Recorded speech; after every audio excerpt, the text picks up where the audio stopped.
আসসালামু আলাইকুম। ফারজানাস রেসিপি নতুন আরও একটি এপিসোড দেখার আমন্ত্রণ আপনাদের সবাইকে। আমি আজকে আপনাদের করে দেখাবো ঘরে থাকা সামান্য কিছু উপকরণে পারফেক্ট স্বাদের ঝরঝরে চিকেন বিরিয়ানি তৈরি করার একেবারেই সহজ রেসিপি। আর এই ঘরোয়া মশলায় তৈরি করা বিরিয়ানির মধ্যে তো আপনারা বাজার থেকে কিনে আনা প্যাকেটের বিরিয়ানি মশলার স্বাদটাই কিন্তু হুবহু পেয়ে যাবেন।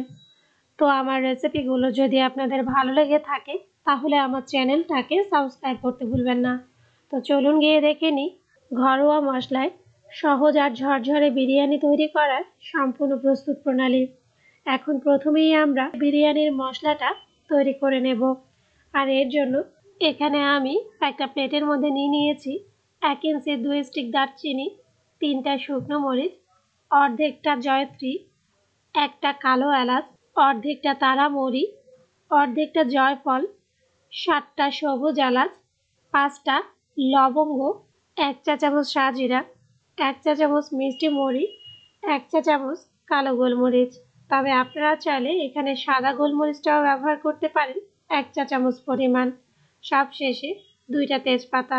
এখন এই সবগুলো মশলাই কিন্তু আমরা প্রথমে চুলায় একটু ভেজে নেব। আর এর জন্য আগে থেকেই আমি চুলার লো মিডিয়াম হিটে একটা প্যান বসিয়ে দিয়েছি।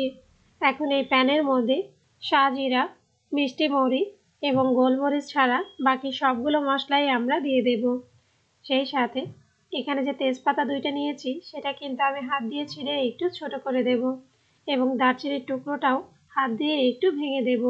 এতে মশলাগুলো যেমনি খুব সহজেই ভাজা হয়ে যাবে, ঠিক তেমনি ব্লেন্ডারে কিন্তু খুব সহজেই গুঁড়ো হয়ে যাবে। এখন কয়েক সেকেন্ড চুলা লো মিডিয়াম হিটে মশলাগুলো আমরা ভেজে নেব। আর কিছুটা সময় ভেজে নেওয়ার পর যখন দেখবেন মশলার খুব সুন্দর একটা অ্যারোমা বেরোতে শুরু করেছে, তখন আমি এর মধ্যে অ্যাড করে দেব সাজিরা, মিষ্টি মৌরি এবং কালো গোলমরিচ। এরপর এই সবগুলো মশলা আবারও কয়েক সেকেন্ড ভেজে নেব। আর এই সময়টা কিন্তু মশলার নাড়াচাড়াটা কোনোভাবেই বন্ধ করা যাবে না, না হয় মশলাগুলো কিন্তু এক পাশ থেকে দাগ লেগে যাওয়ার সম্ভাবনা থাকে।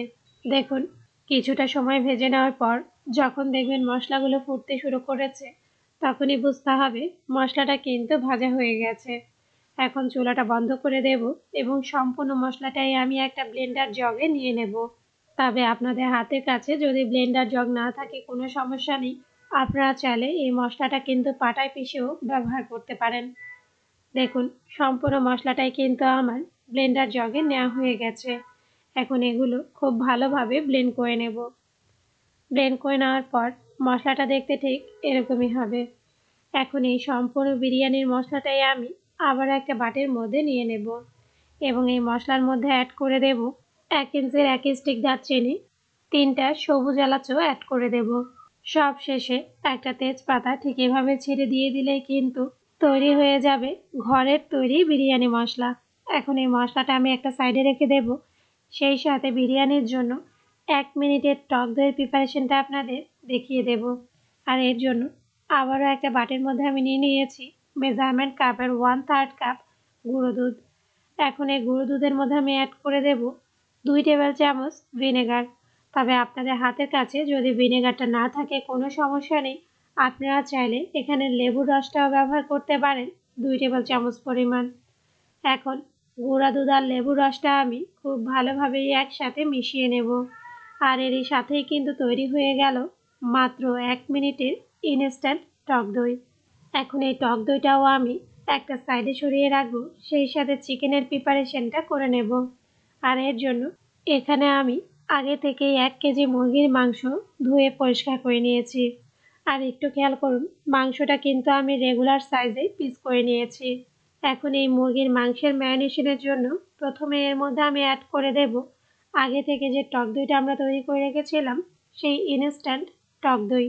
সেই সাথে অ্যাড করে দেব 1 টেবিল চামচ হট টমেটো সস। আর এখানে কিন্তু আমি ইরফানের হট টমেটো সসটাই ব্যবহার করব, কারণ এই সসের মধ্যে আছে তাজা টমেটোর চমৎকার একটা স্বাদ। তাই আপনারাও যদি আমার মতো বিরিয়ানির পারফেক্ট স্বাদটা পেতে চান, তাহলে কিন্তু অবশ্যই চেষ্টা করবেন ইরফানের এই হট টমেটো সসটাই ব্যবহার করতে।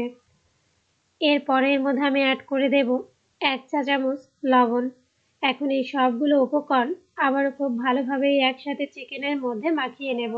এরপর ম্যারিনেশন করে নেওয়া এই চিকেনটা আমি একটা সাইডে রেখে দেব আধা ঘন্টার জন্য।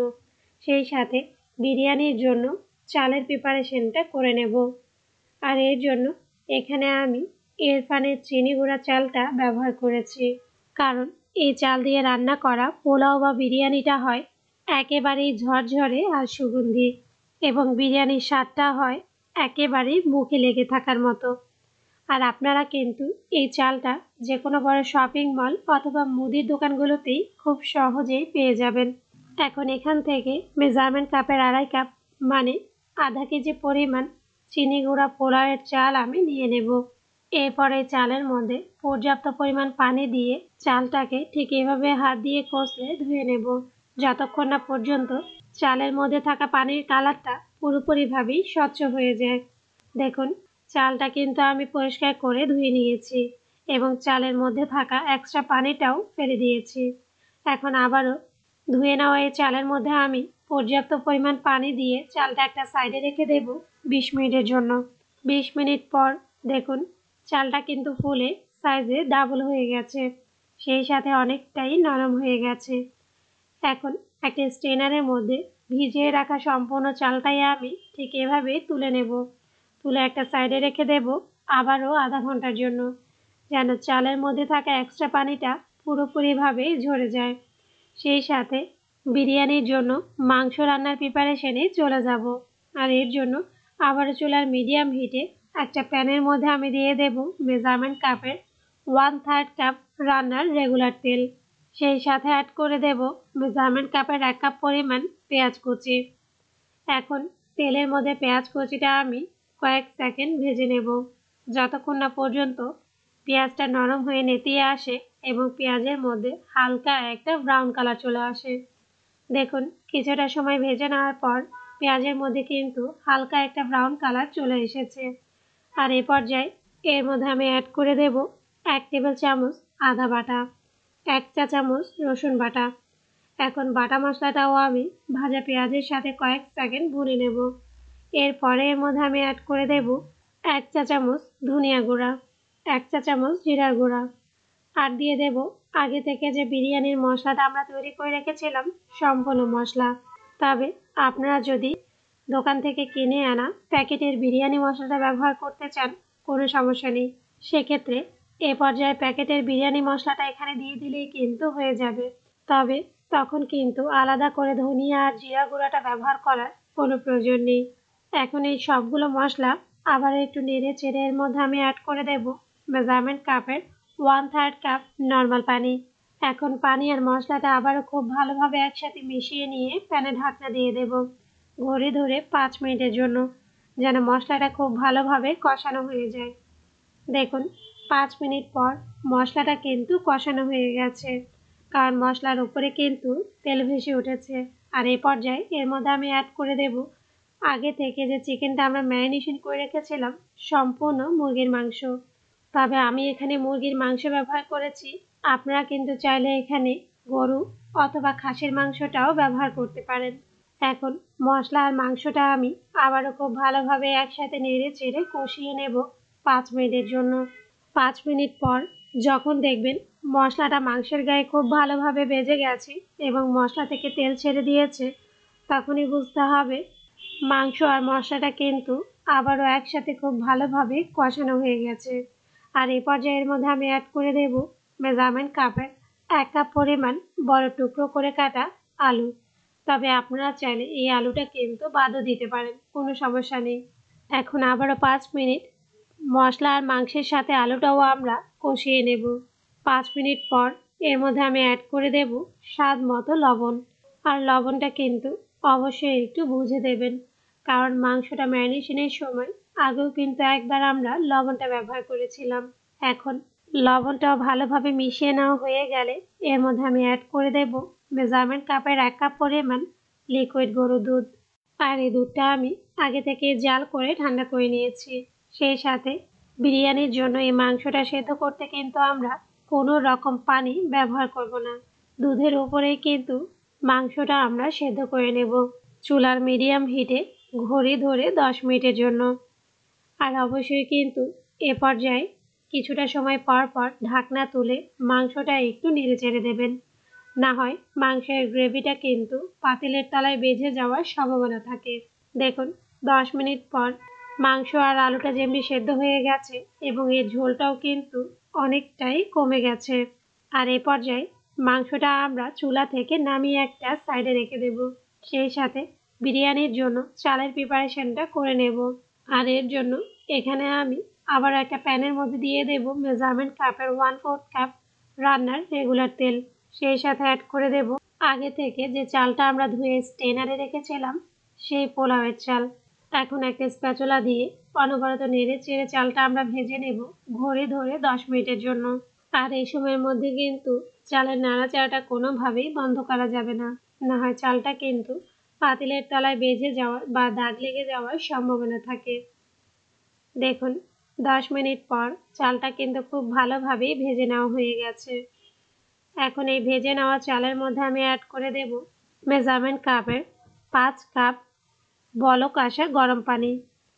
মানে হলো 2.5 কাপ চালের জন্য 5 কাপ পানি এখানে আমরা ব্যবহার করেছি।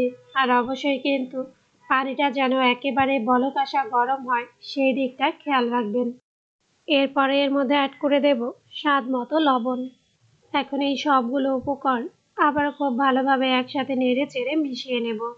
এরপর প্যানে ঢাকনা দিয়ে দেব ঘড়ি ধরে 5 মিনিটের জন্য চুলার মিডিয়াম হিটে। আর ঢাকনার মধ্যে যদি কোনো হোল থেকে থাকে সেটা কিন্তু অবশ্যই টিস্যু পেপার, কটন বাড অথবা লং দিয়ে বন্ধ করে দেবেন। দেখুন 5 মিনিট পর চালের পানিটা কিন্তু প্রায় অনেকটাই শুকিয়ে গেছে এবং চালটাও কিন্তু প্রায় 80% মতোই সেদ্ধ হয়ে গেছে। আর এই পর্যায়ে সেদ্ধ করে নেওয়া এই চালের মধ্যে আমি অ্যাড করে দেব আগে থেকে যে মাংসটা আমরা রান্না করে রেখেছিলাম সম্পূর্ণ বিরিয়ানির মাংস। এরপর এই সবগুলো উপকরণ আবারও খুব ভালোভাবে একসাথে নেড়ে চেড়ে মিশিয়ে নেব। মেশানো হয়ে গেলে এর মধ্যে আমি অ্যাড করে দেব 8 থেকে 10টা আস্ত কাঁচামরিচ। আর একটু খেয়াল করুন আমি কিন্তু মরিচের মুখের অংশটা ঠিক এভাবেই একটু চিড়ে দিয়েছি। এতে বিরিয়ানির মধ্যে কাঁচামরিচের খুব সুন্দর একটা ফ্লেভার পেয়ে যাবেন। এরপরে এর মধ্যে আমি অ্যাড করে দেব 6-7টা আলু বোখারা, 1 টেবিল চামচ কিশমিশ, আর দিয়ে দেব 1 টেবিল চামচ কেওড়ার জল এবং 1 চা চামচ চিনি। কারণ এখানে যেহেতু আমরা টক দইটা ব্যবহার করেছি তাই চিনিটা কিন্তু অবশ্যই ব্যবহার করবেন। এখন এই সবগুলো উপকরণ আবারও খুব ভালোভাবে একসাথে নেড়ে চেড়ে মিশিয়ে নেব। মেশানো হয়ে গেলে সব শেষে এর মধ্যে আমি অ্যাড করে দেব 2 টেবিল চামচ ঘি। এরপর প্যানে ঢাকনা দিয়ে দেব চুলার একেবারে লো হিটে ঘড়ি ধরে 10 থেকে 15 মিনিটের জন্য। আর আমি যেহেতু এখানে মোটা তলানি বিশিষ্ট পাতিল ব্যবহার করেছি তাই আমার পাতিলের নিচে কিন্তু আলাদা করে কোনো রকম তাওয়া ব্যবহার করার প্রয়োজন পড়বে না। কিন্তু আপনারা যদি নর্মাল সিলভার অথবা স্টিলের পাতিলে এই বিরিয়ানিটা রান্না করেন তাহলে কিন্তু অবশ্যই একটা পুরনো তাওয়া পাতিলের তলায় বসিয়ে দেবেন। আর অবশ্যই কিন্তু মাঝে 2 থেকে 3 বার ঢাকনা তুলে বিরিয়ানিটা একটু নেড়ে চেড়ে দেবেন। এতে 4 ধার থেকেই সমানভাবে কিন্তু চালগুলো সেদ্ধ হয়ে যাবে। 10 মিনিট পর দেখুন তৈরি হয়ে গেছে একেবারে ঝরঝরে চিকেন বিরিয়ানি। এখন এই বিরিয়ানিটা আমি চুলা থেকে নামিয়ে আপনাদের সার্ভ করে দেখাচ্ছি। ঘরে থাকা সামান্য কিছু মশলা দিয়ে আপনারাও ঝটপট তৈরি করে ফেলুন দারুণ মজার চিকেন বিরিয়ানি। আর আপনারা ভিডিওটা একটু ক্লোজ করলেই কিন্তু বুঝতে পারবেন বিরিয়ানিটা আসলেই কতটা ঝরঝরে হয়েছে। তো অবশ্যই কিন্তু এই বিরিয়ানি রেসিপিটা বাসায় ট্রাই করে দেখবেন আর আমাকে কমেন্টস করে জানাবেন আপনাদের কাছে এই বিরিয়ানির স্বাদটা কেমন লেগেছে। তো আমার রেসিপিগুলো যদি আপনাদের ভালো লেগে থাকে তাহলে আমার চ্যানেলটাকে সাবস্ক্রাইব করতে ভুলবেন না। আর আমার প্রতিটা রেসিপি ফ্রেন্ডস এবং ফ্যামিলির সাথে শেয়ার করবেন। আজ এই পর্যন্তই। আগামীকাল আবার দেখা হবে আরও একটি নতুন ভিডিওর সাথে। সেই পর্যন্ত সবাই ভালো থাকবেন। আল্লাহ হাফেজ।